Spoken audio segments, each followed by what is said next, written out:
ખબર ગુજરાતના ડિજિટલ પ્લેટફોર્મમાં આપનું સ્વાગત છે। હું તમારો મિત્ર દિવેશ વાત કરશું જામનગર અને દ્વારકા હાઈવે ઉપર હાલ જય દ્વારકાધીશ, જય રણછોડ, જય મુરલીધર, જય ઠાકર ના નાદથી ગુંજી ઉઠ્યો છે। દર વર્ષે યાત્રાધામ દ્વારકાની અંદર લાખોની સંખ્યામાં જે ભક્તો છે તે રાજ્યભરમાંથી પગપાળા જતા હોય છે। તે માટે જેટલા દ્વારકા જતો જે મુખ્ય માર્ગ છે, જે હાઈવે છે, ત્યાં હાઈવે પર જય દ્વારકાધીશના નાદ સાથે લોકોનો અને ભક્તોનો જે પ્રવાહ છે તે જોવા મળી રહ્યો છે। રસ્તામાં સેવાભાવીના એટલા બધા કેમ્પો પણ લાગ્યા છે। લોકો પણ ભારે ઉત્સાહ, ઉમંગ અને આસ્થા સાથે પગપાળા યાત્રા જઈ રહ્યા છે। ચાલો માણીએ તેમની સાથે કેવો તેમનો ઉત્સાહ છે, કેવો ઉમંગ છે, કઈ રીતે યાત્રા કરે છે તે જાણીએ ભક્તો સાથે। જય દ્વારકાધીશ। મારું નામ વૈશાલી નીતિન જાદવ છે। અમે જામનગરથી આવી છીએ। અમે 5-6 વર્ષ ત્યાં પદયાત્રીઓ સાથે હાલીને જોડાયા છીએ। અમને દ્વારકા હાલીને જતા હોય પણ કોઈ જાતની તકલીફ રસ્તામાં પડતી નથી।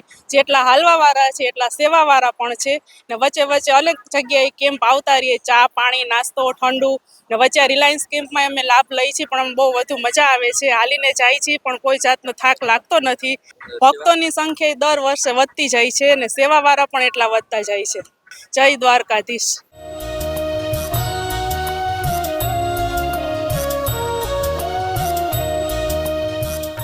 અમે બાયપાસ પાસે જે કેમ્પ છે ત્યાં આગળ અત્યારે સ્ટેન્ડ બાયમાં બાય રોડ ઉપર છીએ।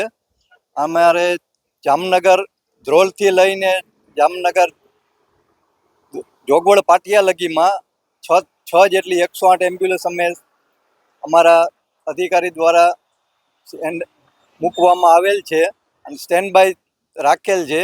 અને કદાચ વધારે ઇમરજન્સી લાગે તો વધારે પણ અમે મૂકી શકીએ, એના માટે બધું બંદોબસ્ત કરેલ છે। અને પદયાત્રીએ જતા કોઈ પદયાત્રીને કોઈ ઇમરજન્સી લાગે તો તાત્કાલિક એમ્બ્યુલન્સ મળી રહે તે બાદ સૌ સ્ટાફ સ્ટેન્ડ બાય રાખેલ છે।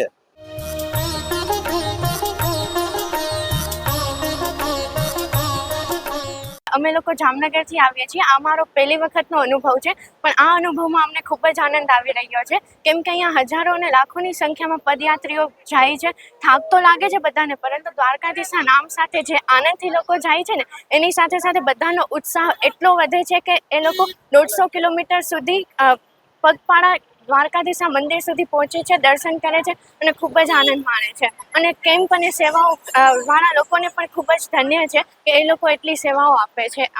હા, રસ્તામાં બધા મેડિકલ કેમ્પ્સ હોય છે, ડૉક્ટરો એટલી સેવાઓ આપે છે કે જે લોકોને પગપાળા ચાલતા, જે લોકોને પગમાં છાલા પડી જાય છે કે પગ દુખતા હોય કે કાંઈ બી પ્રોબ્લેમ હોય, ઇવન એમ્બ્યુલન્સની પણ સુવિધા સરકાર આપે છે અને કેમ્પવાળા લોકો ખૂબ જ હેલ્પ કરે છે બધા લોકોની। દ્વારકા માટે ફૂલ ડોર ઉત્સવ માટે અમે લોકો જઈએ છીએ અને ત્યાં ખૂબ જ આનંદ માણીએ છીએ આ ઉત્સવનો। અમે લોકો અહીંયાથી અમે નીકળવી છીએ, 11મું વર્ષ છે। સુવિધા બધી સરસ મળી રહે છે। ન ખાવું હોય પણ તોય પણ માણસો ખવડાવે, એથી આ કેમ્પો બહુ હોય છે। સમય જતાં બહુ બધી સુવિધા મળતી જાય છે માણસોને। અમે 1લી તારીખે નીકળ્યા હતા, 75 જણા છીએ।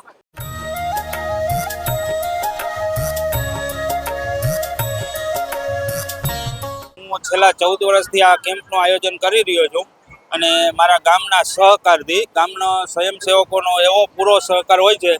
14 વર્ષથી આ સ્વયંસેવકના આધારેથી મારું બહુ જ કાર્ય સફળતાપૂર્વક કામ થઈ રહ્યું છે અને કમસે કમ હું 5-6 દિવસનું આ કેમ્પનું આયોજન અમારું હોય છે અને પર ડેના 10થી 12 હજાર પબ્લિક પ્રસાદ પણ લે છે અને રાત્રે સૂવા માટે 10,000થી 1,500 માણસ સૂઈ શકે એવી અમે વ્યવસ્થા રાખેલ છે। અને ગરમ પાણી નાહવા ધોવાનું રાખેલ છે, બાજુમાં બાથરૂમ બનાવેલ છે, લેડીઝ જેન્ટ્સનો અલગ હોય છે। છાશ, આઈસ્ક્રીમ, મેડિકલનો કેમ્પ પણ સાથે રાખેલ અમે હોય છે। અને વસઈથી 2 કિલોમીટર આગળ ઠાકર લોજ અને ભારત પંપની પાસે અમે 14 વર્ષથી આ ભગીરથ કાર્ય કરી રહ્યા છીએ। દર વર્ષે હોળીના ફૂલ ડોર ઉત્સવ માટે દ્વારકામાં પગયાત્રીઓની જે સંખ્યા છે તે વધતી જાય છે। સાથે સાથે સેવા કરતા સ્વયં સેવકો અને કેમ્પની પણ સંખ્યા વધતી જાય છે। લોકો ભક્તિના રંગમાં એટલા રંગાયેલા હોય છે કે ચાલીને કેટલોય કિલોમીટર સુધીની યાત્રા પૂર્ણ કર્યા બાદ પણ કોઈ પણ ના મુશ્કેલી ન થાક લાગતા હોય છે। લોકો ભક્તિના રંગમાં રંગાતા હોય છે।